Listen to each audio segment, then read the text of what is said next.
Audio Jungle.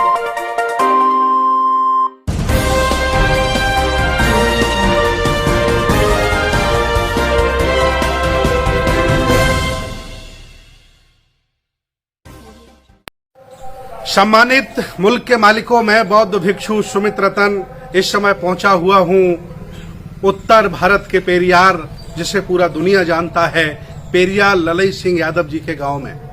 ये उनका गांव है और यहाँ के स्थानीय लोगों ने जब उनका इतिहास पढ़ा, उनका संघर्ष जाना, तो सारे लोगों ने मिलकर के उनकी स्टैचू लगाई, आप देख सकते हैं। और ऊपर लिखा है स्वतंत्रता संग्राम सेनानी पेरियार ललई सिंह यादव जी का ये गांव है।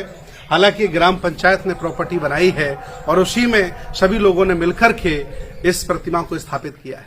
मैं बताना चाहता हूं, ये गांव कानपुर देहात में पड़ता है, औरैया बॉर्डर पर, औरैया जनपद के बॉर्डर से टच करता है।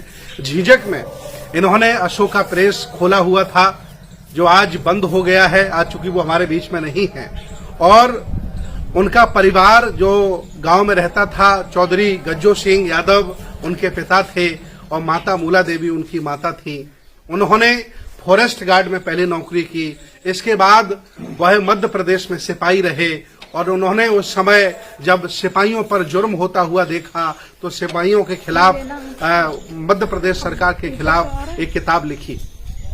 धीरे धीरे उनका रुझान, चूंकि वो आर्य समाजी परिवार से ताल्लुकात रखते थे, देवी देवताओं की पूजा वैसे ही नहीं करते थे, धीरे धीरे जब उन्हें पता चला कि एक शोषक बहुत सारे लोगों का शोषण कर रहा है, तो उन्होंने स्वतंत्रता अपने जीवन में स्थापित करते हुए आम जनमानस को स्वतंत्र करने के लिए एक बहुत बड़ी मुहिम चलाई, जो हमें स्वतंत्रता, बंधुता, न्याय और आजादी की राह दिखाती है। इतना ही नहीं, जब वह अपने ग्रस्त जीवन से निवृत्त हो जाते हैं, नौकरियों से भी निवृत्त हो जाते हैं, फिर वह समाज सेवी बन जाते हैं, आंदोलनकारी बन जाते हैं। कहा जाता है कि अपने साथ कुल्हाड़ी लेकर चला करते थे। कुछ लोग ये बताते हैं कि कुल्हाड़ी वो इसलिए रखा करते थे कि अगर कोई हमें सताता है और हमें द्रवित करता है, परेशान करता है, तो उसका हम मुंह तोड़ जवाब दें, ऐसी उनकी मान्यता थी। आज मैं उनके गांव में हूं और हमारे साथ रघुराज सिंह यादव जी हैं, जो किताब उनके द्वारा हिंदी में अनुवाद की गई,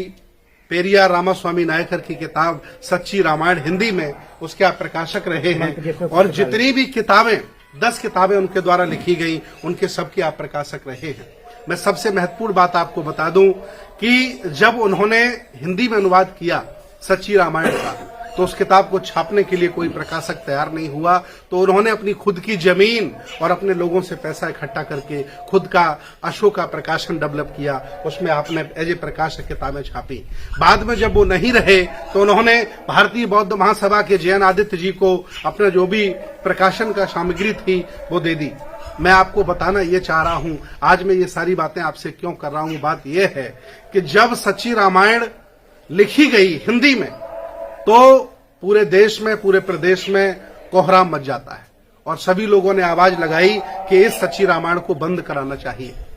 केस किया गया इनके खिलाफ, बंद जब्त कर लिया गया, केस कर दिया गया, रोक लगा दी गई। इन्होंने डिस्ट्रिक्ट कोर्ट में केस किया, वहां से इन्हें मान सम्मान नहीं मिला। इसके बाद ये हाई कोर्ट गए और हाई कोर्ट में 1970 में हाई कोर्टों के जजों ने कहा कि पेरियार ललई सिंह यादव अपीलांट बिल्कुल सत्य हैं, सही हैं, उनकी ये किताब उन्हें वापस दी जाए, उन्होंने कुछ भी गलत नहीं लिखा है। अर्थात वो किताब वापस देती गई।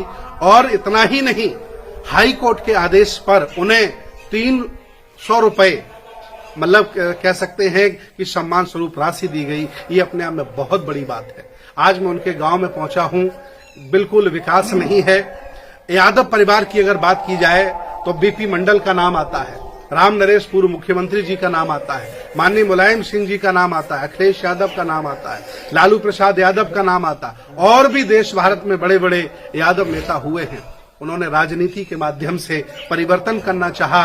उनका घर देख लीजिए, उनका परिवार देख लीजिए और उनके चेहरे की चमक देख लीजिए, उनकी स्थापित संस्कृति की एक पराकाष्ठा देख लीजिए। लेकिन ललई सिंह यादव ने सामाजिक न्याय के माध्यम से समाज सेवा की, धर्म का काम किया, अंधविश्वास, पाखंड, कुरीतियों पर कुठाराघात किया, तो आज उनका कोई नाम लेने वाला नहीं है। मैं अपील करता हूं कि देश भारत में जितने भी लोग रह रहे हैं, अगर वो ललई सिंह यादव के कामों से प्रभावित हैं और उन्होंने अगर ऐतिहासिक काम किया है, वो बहुजनों के महानायक हैं, तो एक बार उनके गांव में आए और इस मूर्ति पर आकर के पुष्प अर्पित करें। मैं अपील करता हूं कि यहाँ उनके नाम से एक प्राइमरी स्कूल बनना चाहिए, उनके नाम से इंटर कॉलेज बनना चाहिए, उनके नाम से डिग्री कॉलेज बनना चाहिए, उनके नाम से इंजीनियरिंग कॉलेज बनना चाहिए। अगर आगे अगर सरकार हमारी बात मानी तो हम अपील करेंगे कि ललई सिंह यादव को जिंदा किया जाए।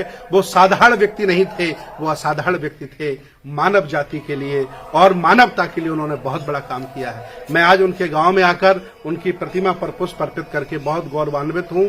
और आप सुन रहे हैं, देख रहे हैं, आपको भी गौरव की अनुभूति हो रही होगी। मैं आपसे विदा लेता हूं। नमो बुद्धाय। जय भीम, जय संविधान, जय श्रमण भारत।